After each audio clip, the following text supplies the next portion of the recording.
Hola, ¿qué tal, mis estimados hermanos? Les saludo a cada uno en el amor del Señor y ya nos encontramos en la segunda semana de este curso llamado Ética Cristiana y nos corresponde en esta segunda unidad abordar el concepto de ética dentro de la perspectiva bíblica, considerando tanto el Antiguo como el Nuevo Testamento. Nosotros debemos entender entonces que la ética, que tiene que entenderse como el vivir bien, que es algo que estuvimos viendo en la primera unidad, se ve reflejado también en las Escrituras. Por lo tanto, va a ser importante, dado que nuestra ética tiene ese distintivo de ser cristiano, la misma Escritura nos dice en qué consiste esto y cómo debemos nosotros vivirla. Así que quisiera invitarles ahora a entrar entonces en esta unidad que nos va a ayudar a entender desde una perspectiva bíblica lo que Dios nos dice acerca de cómo vivir bien. El cristianismo nos entrega como creyentes la posibilidad de tener una experiencia que resulte en una transformación del comportamiento personal y de tener esa conciencia social con relación a demás personas. Es decir, que vemos entonces repercusiones, y lo subrayo, con Dios y con las personas que están a nuestro alrededor. No es una fe que se vive a puertas cerradas, sino que se ve reflejado en nuestro vínculo en esta sociedad. El Antiguo Testamento nos muestra que la fe de los personajes que conocemos en esta parte de la Biblia tenían una relación de conducta hacia Dios. Es decir, que ellos actuaban conforme a lo que Dios les había establecido. Si bien es cierto que la conciencia del ser humano se fue desarrollando en el pasar del tiempo, eh, aquellos personajes del Antiguo Testamento no tenían la misma noción que hoy nosotros tenemos. La verdad de Dios se fue revelando de manera gradual. Por lo tanto, eso es importante tenerlo en cuenta desde un principio. Tenían otras normas, otra ética en función de lo que ellos entendían acerca de lo que era bueno y lo que era malo. Y que Dios se lo dio a entender o se los mostró de una manera gradual. Por lo tanto, hermanos, tenemos que entender que los cambios que experimenta el creyente se debe a una relación con Dios, con quién es Él. Y esto nos lleva a una transformación de vida. Un ejemplo acerca de estos, de las repercusiones que tiene mi vínculo con Dios o el vínculo que tiene el creyente con el Padre, se ve reflejado desde el principio de la Biblia.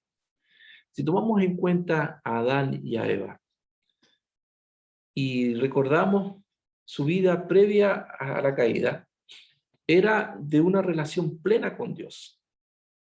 Ellos estaban realizados con Dios, llevaban una vida agradable, perfecta, y eso era gracias a que estaban vinculados con Dios y no había nada que impidiera aquello. Pero después de desobedecer a Dios, la reacción inmediata de ambos es la de esconderse de Dios. Es decir, sintieron culpa por lo que habían hecho.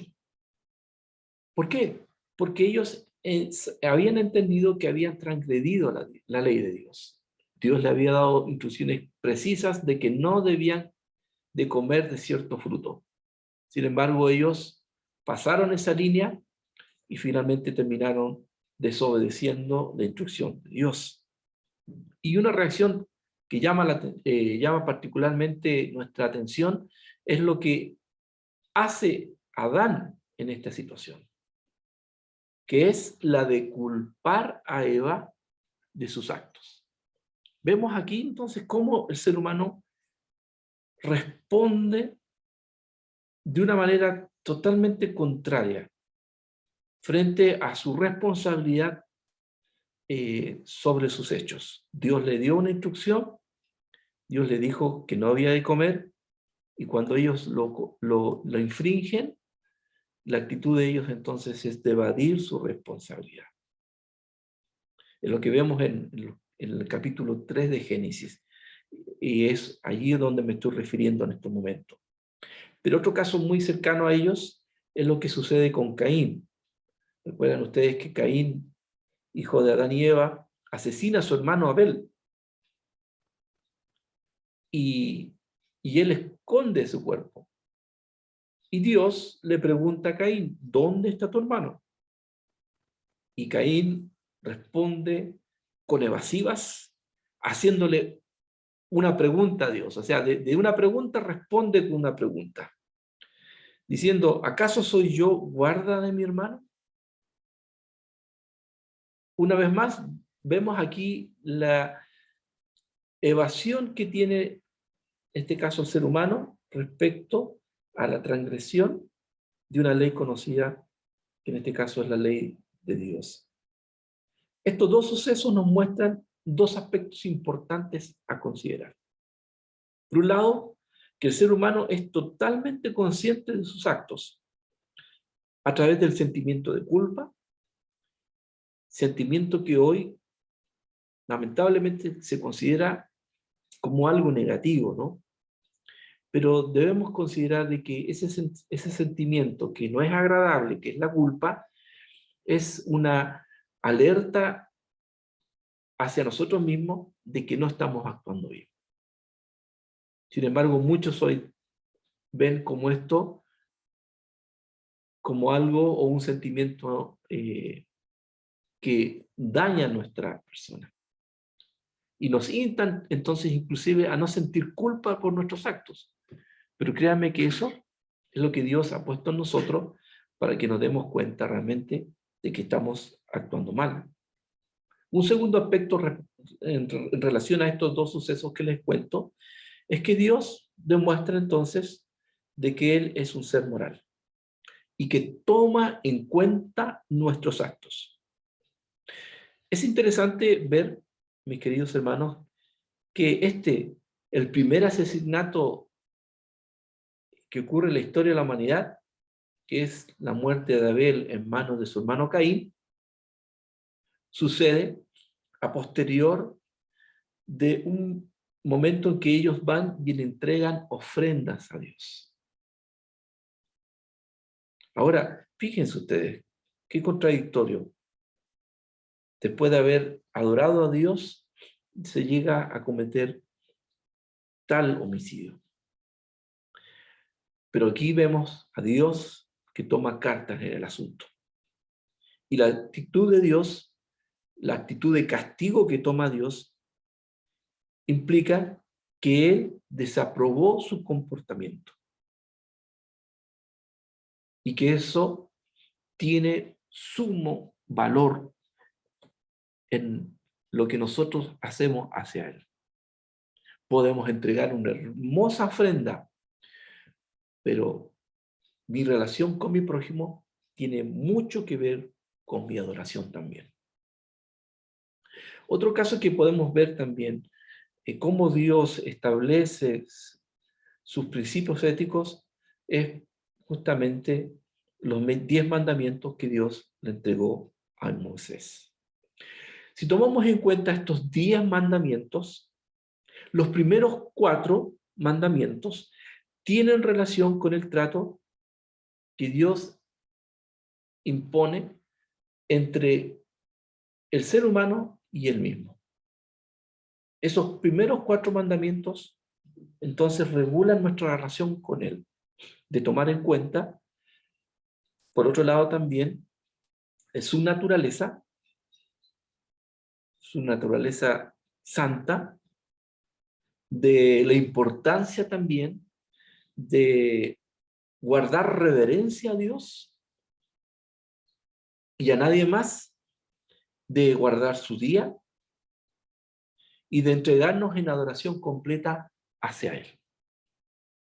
Esos son los 4 primeros mandamientos que regulan nuestra relación con el Padre. Pero las otras 6 leyes regulan y nos indican el tipo de relación que uno debe tener con el prójimo. Y cuando hablamos de prójimo nos referimos a nuestro cónyuge, a nuestro vecino, a quienes nos rodean, cuidando de que nosotros no dañemos su integridad física, emocional y espiritual con nuestras acciones. Inclusive no tomar lo ajeno, como es la propiedad privada. Por lo tanto, aquí vemos, hermanos, que tenemos una experiencia que no tan solo es vertical, sino que también es horizontal. Y ambas tienen el mismo grado de importancia.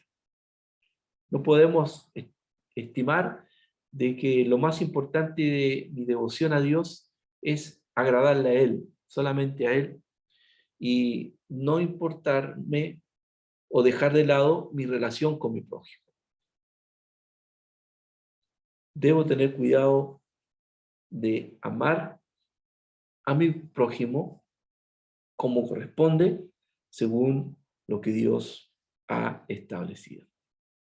No vaya a ser cosa que estemos actuando como Caín, que le damos en su momento lo que le corresponde a Dios y le rendimos ofrenda a Él, pero después vamos y matamos a nuestro prójimo. Lo matamos con nuestro odio, con nuestra xenofobia, con nuestra violencia, con nuestra falta de respeto. Hay diversas formas en las que nosotros podemos matar a nuestro prójimo. Pero tengamos cuenta de que Dios toma en cuenta entonces también nuestra relación, nuestra interacción con nuestro prójimo, es decir, nuestra vinculación en esta sociedad. Como les decía en un principio, la ética tiene que ver mucho con el vivir bien. Y la palabra de Dios precisamente también nos enseña a vivir bien. Estamos detrás, y creo que todo ser humano está detrás de buscar una buena vida, de estar bien. Y en ese sentido, Dios nos ofrece la posibilidad de estar bien, de vivir bien. ¿De qué manera? Bajo el contexto que estamos viendo, que es del Antiguo Testamento, podemos notar que, por un lado, el gozar de la presencia de Dios siempre va a ayudarnos, ¿cierto?, a estar bien. Buscar su presencia por medio de la adoración es una forma de estar bien. Y créanme que en ese sentido, el hombre está capacitado para adorar a Dios y para disfrutar de esa comunión con Dios. Y el ejemplo que puedo retomar es el de Caín y Abel, que llevaron de manera espontánea una ofrenda a Dios, demostrando de esa manera gratitud por lo que Dios hacía en medio de ellos. Reconociendo que Dios es quien les da la fuerza para obtener los frutos de su trabajo y ver cómo Dios ha estado presente en medio de su vida. Esto se fue manifestando más allá de la vida de este caso de Caín y Abel. Vemos también cómo los descendientes de Abraham participaron en la adoración, cómo no acordarnos de Jacob, que tomó una piedra después de que había tenido un sueño muy particular esa noche y él usó esa piedra como almohada, y después de esa visión que él tuvo de parte de Dios, toma esa piedra y allí mismo hace un memorial, hace un altar para recordar aquel suceso. En otras palabras, expresó gratitud cuando él estaba justamente saliendo de aquella tierra, huyendo de su hermano Saúl producto de este conflicto de intereses que tuvo con él. Después podemos ver a Moisés también, que también durante su dirección, Dios ya allí establece la adoración como un aspecto importante para el pueblo. Una práctica que debía realizarse, pero ahora Dios ponía sus condiciones. Dios dijo que ese sacrificio, ese animal que iban a ofrecer, debía ser un animal sin defecto. Y quienes ofrecían ese holocausto también debían estar purificados, debían estar a cuentas con Dios. Aquí vemos entonces cómo Dios va estableciendo sus normas, sus principios para ese convivir bien con Dios y con uno mismo. Es decir, que la adoración y todas las prácticas que realizamos justamente nos ayudan a obtener eso que todos buscamos, el estar bien. Es decir, que la adoración nos produce gratificación, produce gozo, alegría. Pero ese bienestar está sujeto a las condiciones que Dios establece a través de su ley. Si queremos estar bien, dice el Antiguo Testamento, que hay algo importante que también debemos incluir, que es la obediencia a los mandatos de Dios. Debemos estar conscientes que la buena vida es el producto de la obediencia a los mandatos que Dios establece. Tal vez el ejemplo más sobresaliente en este contexto en el Antiguo Testamento es el caso de Abraham, quien dejó todo su vida acomodada que tenía para seguir el proyecto que Dios le estaba ofreciendo. Un proyecto que no estaba del todo claro, pero ahí está el mérito de Abraham, de obedecer, de creer en Dios por fe, de que Dios tenía algo mejor para su vida. Y dejó toda esa comodidad, dejó su familia y emprendió un viaje con rumbo desconocido. Es decir, aquí el valor de la obediencia trae también buenos resultados. Lo mismo dice Salomón, el hijo del rey David. Salomón fue un rey que se le conoció por su sabiduría, por expresar también a través de sus escritos los beneficios que trae hacer la voluntad de Dios. En su libro de Eclesiastés, al final, en los últimos versículos de este libro, Salomón llega a una importante conclusión. Y Eclesiastés 12:13 dice, la conclusión de todo el discurso oído es este: teme a Dios y guarda sus mandamientos, pues esto es el todo del hombre. Es decir, que el sentido, la realización está en hacer la voluntad de Dios. Y Salomón lo dice con conocimiento de causa, porque él, a pesar de haberse reconocido o haberse reconocido por ser un hombre sabio y de buenas decisiones, también se equivocó. Y ahora, después de haber pagado las consecuencias, estaba entonces entregando este consejo que traía entonces esa conclusión importante. Lo más importante es temer a Dios y guardar sus mandamientos. Esto que les comparto en cierta medida resume o nos entrega un poco acerca de las limitaciones que tiene,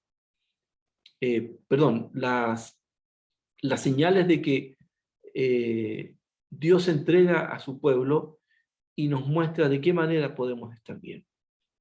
Ahora bien, estos principios éticos tenían sus limitaciones en el contexto del Antiguo Testamento, y eso por razones obvias, porque a ellos se les estaba revelando los propósitos de Dios.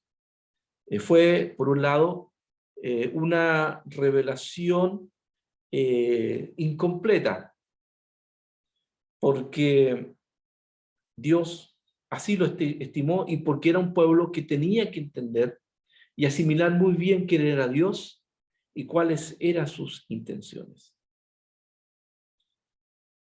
Pero ya como cerrando este primer punto del Antiguo Testamento, podemos llegar a algunas conclusiones.